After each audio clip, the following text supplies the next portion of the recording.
Okay, so in this recitation, we'll talk about the quiz and some homework problems from this week.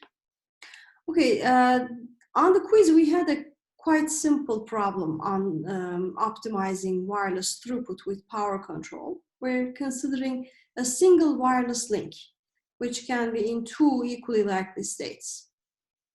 The first state is a, let's see, the question was parametric.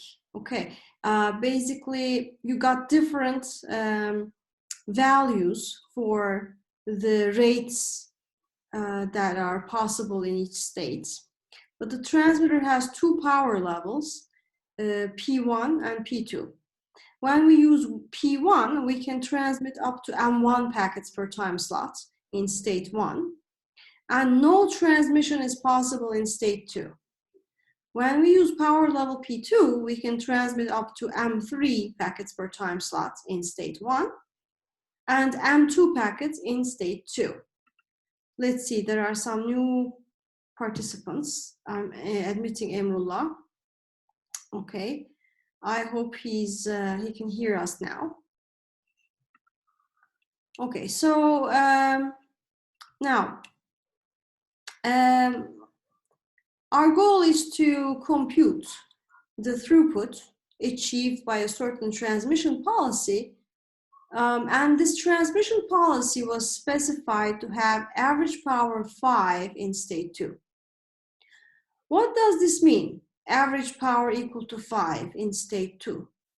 Well, in state 2 happens half the time, and in state 2, we have average power equal to 5. This means in state 2, we always use power level P2. Okay.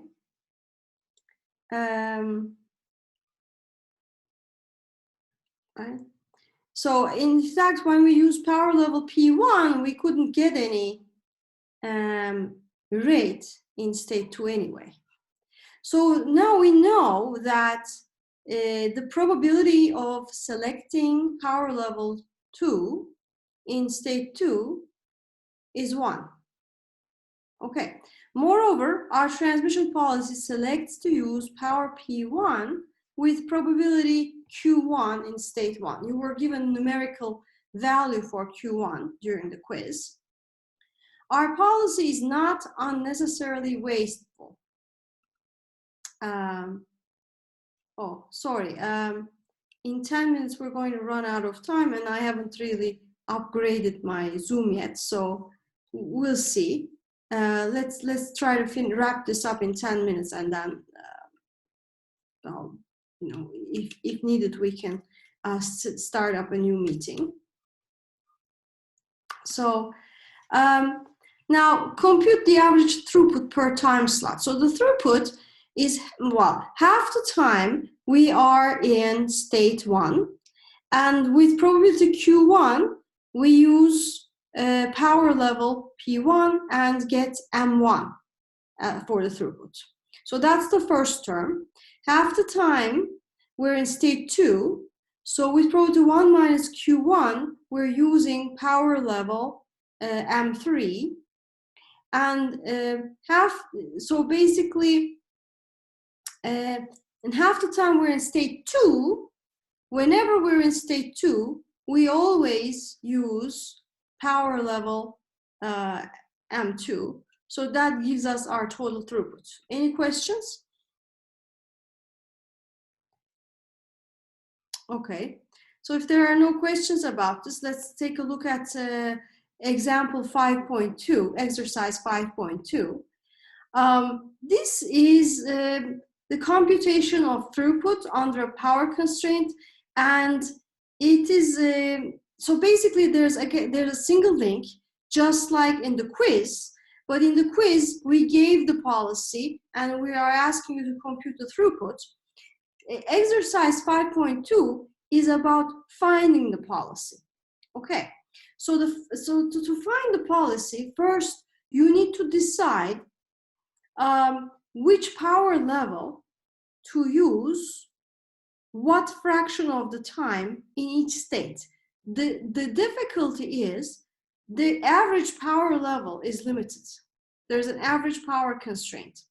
So the problem guides you in steps. In the first step, okay, suppose you are going to be using an average power X, okay, in state when the channel so basically the average transmit power when the channel is in state 0 is X. Then solve the sub-problem of calculating the maximum achievable throughput when the channel is in state 0. Given that you will have a budget of total power X. Okay, so this boils down to an optimization problem where we're trying to maximize the throughput, which is alpha 00 plus 3 alpha 01, meaning alpha 00 is the fraction of time we use power level 1 in state 0. Alpha 01 is the fraction of time we use power level 1 in state 0.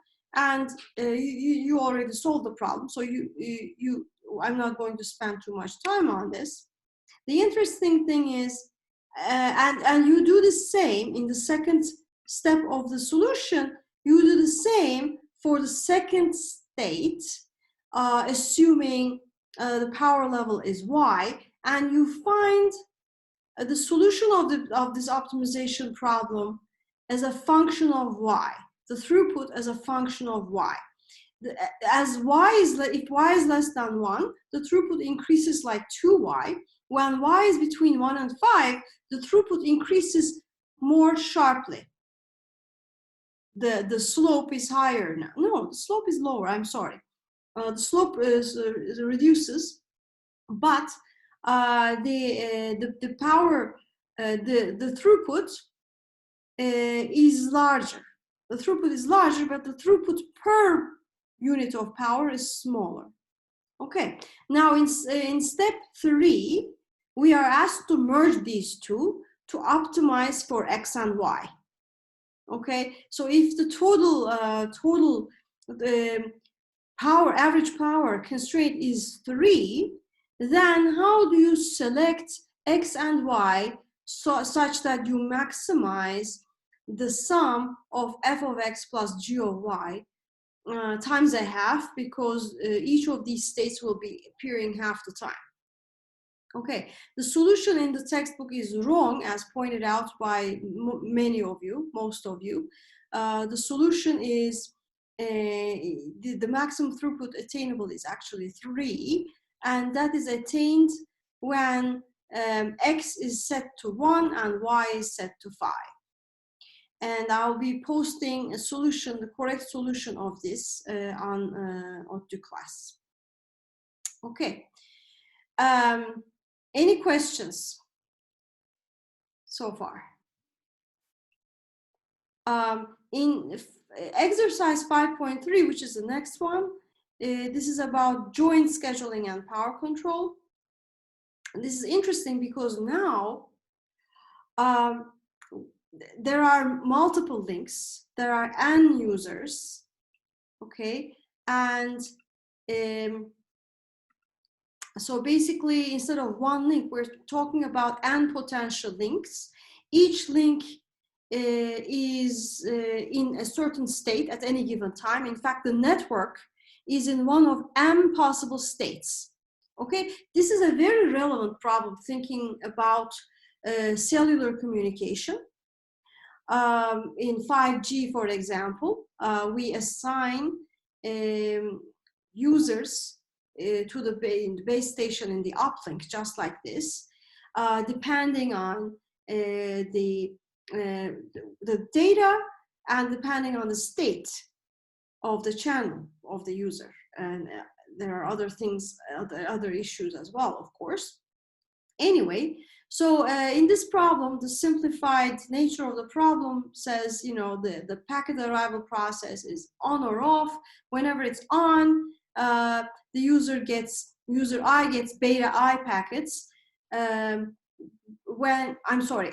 max packets when it's on, and its arrival process is on with probability beta I.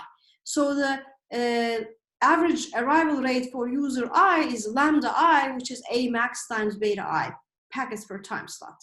So in this case, the question says basically, show that max wait can be used to perform throughput optimal scheduling and power control. So far, we had talked about the optimality of max wait for throughput under scheduling only, but this solves the joint scheduling and power control problem. How does it do that? So it says, well, let's have this virtual power queue where there's a power input. So basically, let's see. The arrival to the virtual queue I in each time slot is the power level used by mobile I, while the virtual queue is served at rate P max I in each time slot.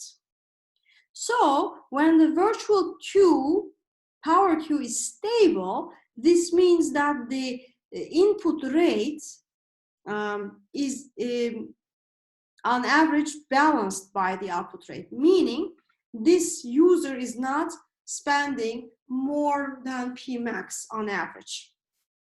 Okay, so we're keeping this virtual queue length for the power queue, and we have the queue length for the packet queue, and then we are running this argmax, selecting the user at any time that maximizes queue size times the state minus di of t times pj.